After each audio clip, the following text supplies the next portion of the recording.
It's IPO week. 6 notable companies dropped IPO terms after Labor Day. We'll showcase each company, walk through next week's IPO calendar, and compare IPO Access across the various online brokers. In IPO Radar news, Aptera Motors, VAST Data, and AI leaders keep growing and growing and growing and growing. Welcome to the Access IPOs podcast, where we explore opportunities to invest in the world's most innovative and disruptive pre-IPO companies. I'm Craig Stevens, founder of Access IPOs, and we knew this was coming. We knew there were IPOs coming in September, and we even knew the second week of September was going to be busy, at least with 1 or 2 deals. But we saw 5 companies drop their amended S-1 filings on Tuesday, the day after Labor Day, and then another one on Wednesday. So next week is really lining up to be the busiest week in IPOs in recent memory. So 2 of the 6, Klarna and Gemini, were definitely on my radar. I've written about these for some time now, and I've covered them on the show. And then the third one was on my peripheral radar, a company called Figure.com, not Figure.ai, the human robotics company. So Klarna, of course, is the buy now, pay later Swedish company that's IPOing in the US, filed an F1 filing for foreign, and it's kind of dumped into the buy now, pay later companies like a firm, but it's really making strides to try to be more than buy now, pay later. It has credit cards, it has online shopping portals,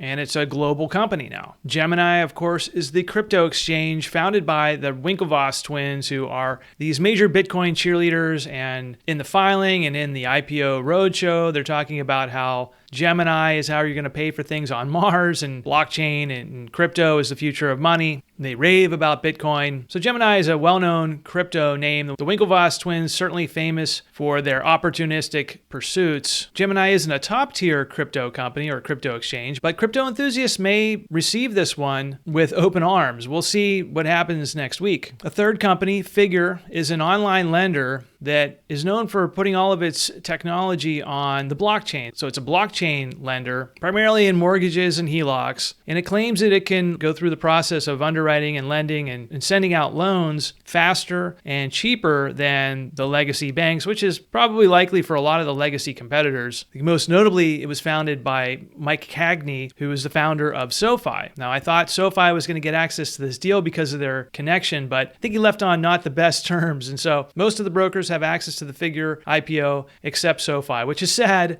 because Mike Cagney was really a force in developing that company in the early stages. So Figure wasn't on my written radar. I don't have a web page dedicated to it on my site, but I've known about this one for a long time. I've known about the SoFi connection, and I've been watching it, and I probably would have written about it if I had more time, but these are all hitting all at once. And same goes for the other 3 that dropped this week. The first one is Rock Coffee Bar. It's a restaurant chain, a coffee chain. I think it's in about 7 states. It has 158 store locations. People who are customers may know that brand well. People live in those states. And how it does, we don't really know over the long term. You go back to the Peter Lynch model of the local to national expansion model. It could be a play, a long-term play, but I haven't tried the coffee. So maybe some of you out there are looking to invest in that one. Another IPO is Legence. This is a Blackstone-owned company. Blackstone, the private equity company. And Legence is an HVAC and building engineer company and consulting firm that deals a lot with data centers. So they know how to cool data centers.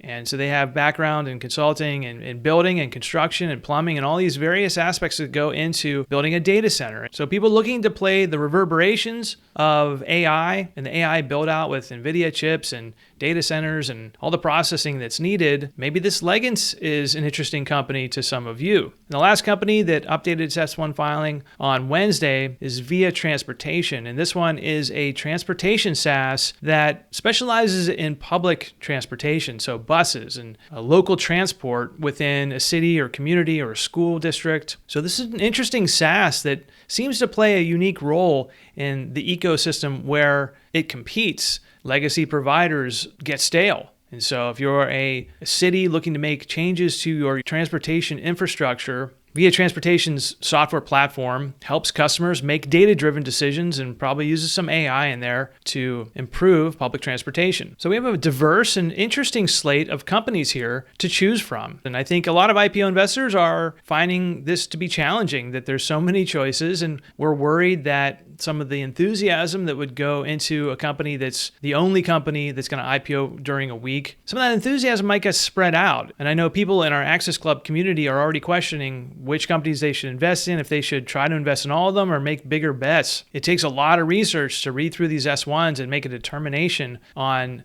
which one to invest in. And when you have 6, you only have so much cash available at the brokers. So next I'm going to walk through the IPO calendar for next week, and investors can use the calendar to maybe plan out some of their strategy. After we go through the calendar, I'll talk about the various brokers that are offering IPO access to this deal and kind of compare between the various brokers who's offering what shares. And there are 8 brokers that I know of, that I've noticed or that I have access to or members have told me about. 8 brokers offering IPO access to these deals. And that's one of the most tremendous developments out of this week, is that the retail IPO access is very, very good. It's early. We're making requests. We don't know how much the allocations are going to be. We'll wait and see what kind of shares get delivered to our accounts the morning of these IPOs. But for the most part, we're seeing very positive developments here, that underwriters and the issuers want retail investors to participate in these IPOs and become long-term shareholders. A risk that may increase there is that retail investors can be finicky, and if they see a big jump in prices, they may drop shares, and so there might be a lot of flipping going on. So I'm entering this week cautiously, and I'm still not sure how my strategy is going to play out. I'll be sharing my strategy on the Access Club for members early next week, and I'm going to tweak it based on demand. Okay, let's take a look at the calendar for next week. So the Tuesday after Labor Day, September 2nd, that's when 5 of these amended terms came out. Obviously, these companies were ready to go. I don't know if they thought they were alone dropping it that Tuesday after, but they did. And then Wednesday, we got the Via Transportation S1 filing. And so looking at next week, Monday is the 8th, and there's no IPOs on Monday or Tuesday. So last week, talking about the Netscope IPO, I showed a calendar and I pointed out how most of the time these IPOs happen Tuesday, Wednesday, and Thursday. But we have a bit of an anomaly here with a bunch of IPOs happening on Friday. And I think that might be because of the Labor Day holiday that pushed everything off a day. So maybe some of those IPOs would have gone out on Thursday, but with that holiday, it pushed them to Friday. So looking at the calendar, Wednesday the 10th is going to be the first IPO, and that's Klarna. So this Klarna IPO is, we've been waiting for this for a long time. Klarna has talked about IPOing for several years, and then they filed back in March, and the tariff thing happened and they had to pause their IPO. But this is a company that was once worth $45 billion. It's now looking at a range of $13 to $14 billion, the valuation or the opening market cap, where it's priced right now at $35 to $37 per share. Klarna is a little tricky because it is this buy now, pay later company, and you can compare it to Affirm, which is a public company. It's not profitable at the moment, but it's been profitable in the past. But of all these companies, Klarna is the largest IPO this week, and it's probably the most established, well-known company of all of them. And so the fact that it's leading off the week on Wednesday does give it a bit of a showcase on the NYSE. It's going to hang its bright pink banner. They'll show them on CNBC ringing the bell. So it's a nice way to kick off the week, Klarna being one of the more stable companies and well-known. Thursday, we have Figure. Figure is this blockchain lending company. The IPO is looking around a $4 to $5 billion company. It's only been around since 2017, but it's growing and it's profitable. Profitability isn't all that common for growth companies that are going public. It's got this high-profile founder, and Mike Cagney, who founded SoFi. He's a blockchain enthusiast, and he's actually taken the blockchain technology and done something with it. We've been talking about blockchain for 15 years now, and there's not a lot of applications out there, at least in the mainstream. And so Figure is taking blockchain technology and taking it mainstream and using it in ways that make the lending process more efficient. SoFi started as a student lending company, so this founder really knows his lending. He's shown that he can build successful companies. It's growing in revenue, it's growing in profit. It may have that blockchain buzz that's a sort of intangible. It's a fintech, but with this blockchain twist to it, and it's growing. So we'll be watching Figure, and there's a lot of opportunities to invest. I'll be showing you the brokers where it's available. And maybe I should have called this episode IPO Friday, because 4 of these deals are coming out on Friday. It's going to be an extremely busy and possibly volatile day. And I do think that Klarna and Figure are going to set the stage for what happens on Friday, especially with Gemini, because Gemini is a fintech, and there's a lot of retail access out there for Gemini, and I'll show you where it's happening in the next segment here. But we also have Via, which is a SaaS, a very interesting SaaS, a transportation SaaS. And I wish I had a chance to look into this one earlier, because I always like a good, unique SaaS that's addressing a problem similar to Service Titan for HVAC servicing and home services. that could improve their businesses with software. And this is municipalities and different organizations and entities can improve their transportation, their public transportation via software. So kind of wish I had dug into this one earlier. It's a very interesting company to me, and it's already going public. So that's a good sign. It's going to get public and allow investors, long-term investors, to participate in its potential growth. Legence is this Blackstone-held company that's going to spin off. It's more of a consulting company. So you have to question scalability there. If it's not a SaaS, if it's more of a consulting, and then you need people and you need hours and that kind of billing. So it may not be the scalable type of company that some of the AI or fintechs can be, but still an interesting company that's addressing this growth area of data center heating and cooling mostly. And then Rock Coffee Bar, not BlackRock, one word, the ETF provider, 158 stores. We're going to see that one on Friday as well. Not as much retail access to this deal. Only one broker that I know of is offering access to this deal. Via will be on the NYSE. The other 3 will be on the NASDAQ. So Via is going to get to hang its banner, ring the bell, and get some publicity on TV while the underwriters and the book runners discover the right price for the opening trades. I've mentioned broker access. Now, lots of brokers have access to these deals. So right now, IPO investors are furiously deciding what companies they want to invest in and indicating interest at the various brokers. I have accounts at many of these brokers, and I don't recommend you do that, by the way. I have too many accounts, but just because I'm an IPO investor and I run my website, I like to see what's going on at all these. So I have some pretty good insight into which brokers are offering access to which deals. And there are 8 brokers now offering access to various IPOs. We don't know how they're going to allocate shares, if everyone's going to get a lot of shares or if they're going to be disappointed. We might get shut out some places. And by the way, there might be some larger brokers like a JP Morgan or Goldman Sachs broker or Merrill Lynch. They may have more IPO access than these, but these are typically the retail brokers that people have access to fairly readily with low investment amounts. So these are the ones we follow. Go to my website, accessipos.com. At the top, there's a link to brokers. Click that link and you will see this list and some of the minimums and flipping policies that are associated with them. So across the top of this diagram I'm sharing on my screen, we have Robinhood, Fidelity, Webull, and TradeStation. So the first 4 here. Robinhood has 4 deals: Figure, Gemini, Klarna, and Via. Fidelity has Figure, Gemini, and Legence. Webull has Figure, Gemini, and Legence. And TradeStation has Figure, Gemini, and Legence. TradeStation has a partnership with ClickMarket, so you have to have an account with ClickMarkets and TradeStation to be able to indicate interest in these deals. So that was the first 4. We'll look at the second 4 here. Moomoo, SoFi, E-Trade, and Public is a newcomer to the IPO Access. This is the first deal that I know of that Public has had access to an IPO. So first we'll look at Moomoo. So Moomoo has Figure, Gemini, and Legence. SoFi has Gemini, Klarna, and Via. E-Trade has Rock Coffee Bar. It's the only one of these brokers that has that deal. Also has Gemini, Klarna, and Via. And then Public, new to this space, Public has the Figure IPO. One of the Access Club members has an account there and pointed that out. And they had been talking about IPO Access for some time, but I hadn't actually seen any deals. And I reached out to Public to see if they really had any deals. And they kind of said, no, we're not really pursuing that. And then here they are. Apparently they built a platform. So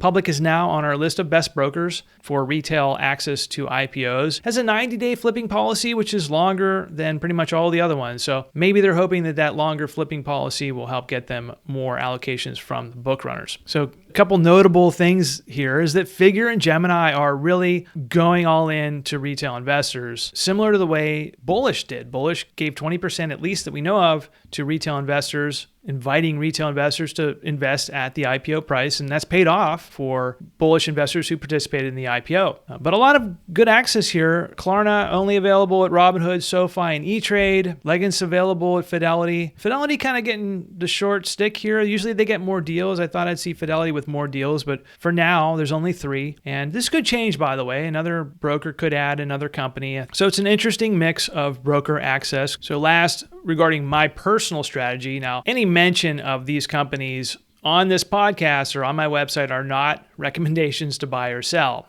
I help investors find opportunities, but I don't recommend buy or sell. There are subscription services that'll give you reports and recommend buying and selling these things. I'm here to help you find access. Most of my listeners and readers are sophisticated enough to do their own research. If you're not sophisticated enough to do your own research, don't invest in IPOs. Read the S-1 filing, and come to your own determination if you want to invest or not. Pick one of your favorites or diversify across a lot of these. I get a lot of messages like, hey, what's your favorite, or which one do you like the best? And I'm tempted to always say, oh, here's my favorite, but I'm not here to give you investment advice. I will say that I invest in IPOs for the short-term gain. I'm not necessarily a long-term investor with IPOs. I'm a long-term investor with all of my other portfolio stuff. I invest in index funds and boring dividend stocks and ETFs. That's my primary strategy. And I only speculate on IPOs with less than 5% of my wealth, not even close to 5% of my wealth. So you don't want to follow what I'm doing or what someone on Twitter is doing. You want to make your own decisions about how you invest in these deals.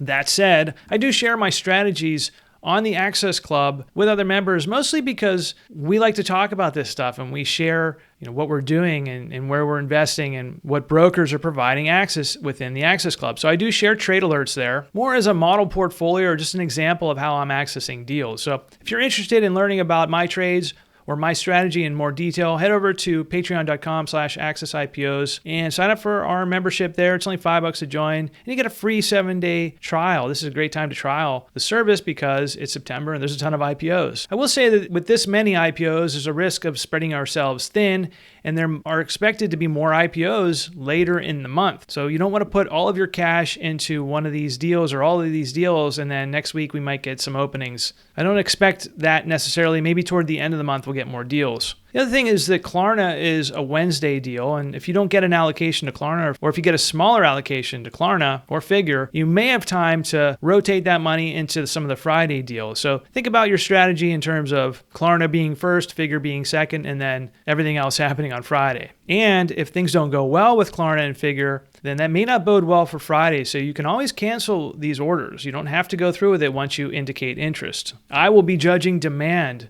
and where these shares price. And if we learn if something's oversubscribed or undersubscribed, or if the prices come in on the lower end, or if the prices come in on the higher end. So whatever I'm ordering this week and early next week may not end up being how I invest in these deals. I'm going to be modifying my plan as I get more information. And widespread access to these deals across all these brokers could add a new element here that we're not used to. So I'm going into this week somewhat cautiously, and we'll see how things progress as Wednesday and Thursday happen and then into Friday. Let's move on to IPO Radar news. And yeah, we got a lot of radar news this week on the upcoming IPOs front, but we have these other news stories that hit the wires the first week of September as well. I think kids are back in school, adults are back in the office, and anybody that was waiting through August to announce anything now has their chance to announce it. The first story this week came out from Aptera. Aptera is an electric vehicle company, Aptera Motors. They're a solar electric vehicle company. They've filed for a direct listing on the NASDAQ. Aptera has gone through several iterations of its car design. It's a solar car, a 100% solar car. And you have a lot of investors and enthusiasts who have had a chance to invest in this company through regulated crowdfunding. Now, regulated crowdfunding is something I talk about a little bit here and there, and I'm part of an organization in the Washington, D.C. area about crowdfunding. And crowdfunding was meant to fund small startups to kind of get them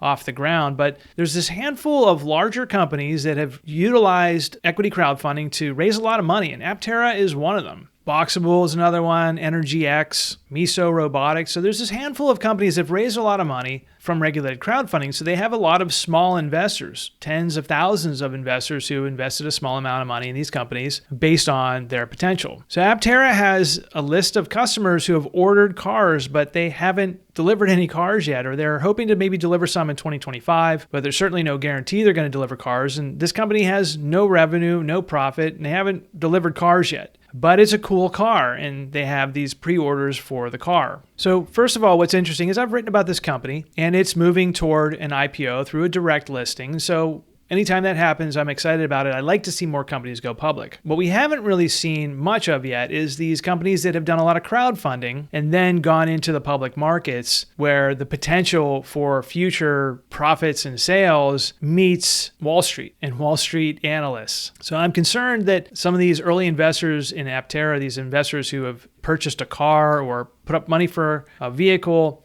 and invested in the crowdfunding campaigns, are in for a rude awakening when these companies start trading in the public markets. I don't know that this company isn't going to perform well in the public markets, but I know that they're not selling anything yet. And so maybe this is going to provide some liquidity to investors, but I also fear that it might be the beginning of the end if these companies can't deliver these cars or these products. At some point, all the hype for a company needs to stop and they need to deliver, and we're just not seeing that yet with Aptera. That said, there are a lot of investors, a lot of interest in this company, and it's a cool product. Is it a practical product? Is it something that's going to really take hold? That remains to be seen. Investors are hoping so, but I'm somewhat pessimistic about these crowdfunded campaigns that are going public, like Boxable and like Aptera. I'm rooting for investors that they get their money back and make some profit or hold these for the long term and these companies explode. But it's going to be a real test to see this one go public. It doesn't say anything about timing. It does say that the company will trade on the NASDAQ under the ticker symbol SEV, which stands for Solar Electric Vehicle. Next up is VAST Data. I only wrote about VAST Data within the last few weeks. I'd heard about it raising money and growing really fast. This company is valued now somewhere around $30 billion, which means it's one of the top 15 or 20 largest venture-backed startups in the world. Article came out from The Information that said VAST Data aims to go public in the second half of 26 or later.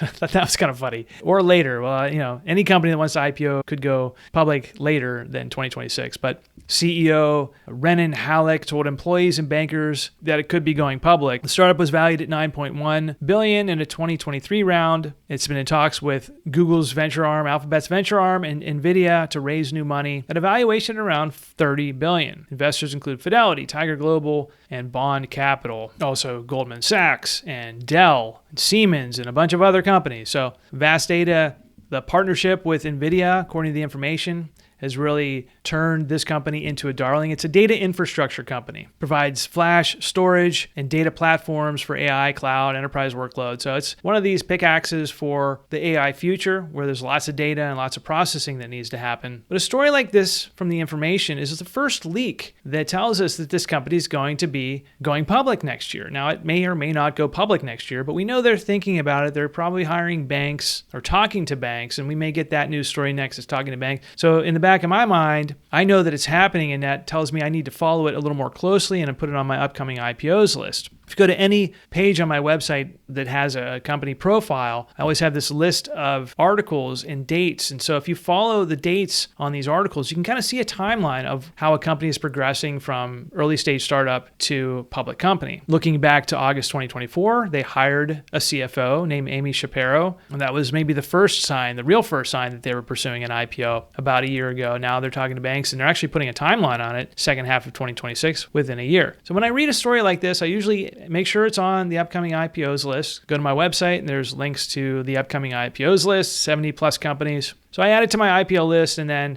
as it looks like it's getting closer to the IPO, I slowly move it up when I hear news stories like this. So not only did I just write about this one, now it's really on my radar, and it may become one of the upcoming IPOs for 2026. The next story we should hear about is hiring of a bank, closing out this funding round, maybe doing another funding round or talking about it. And then they'll start talking about filing confidentially for an IPO. And from that point, it can take anywhere from a few months to a year to move forward with the IPO. But it sounds like it might be getting close. And if things continue to stay relatively stable or increasing in the broader markets, then VAST Data could likely be an IPO candidate for 2026. Last story I want to touch on briefly, because we get this news constantly, is that these leading AI companies, the valuations just keep growing and growing and growing. We got confirmation that OpenAI is worth $500 billion right now. It's boosting its secondary share to about $10.3 billion. That means employees who work there are just cashing out. If you've been there for 3 years, this company's gone from 20-something billion to $500 billion. You must really like AI to be making so much money and cashing out and still working there. This is not going to help San Francisco real estate, but that's what's happening. And it's validating this $500 billion valuation, which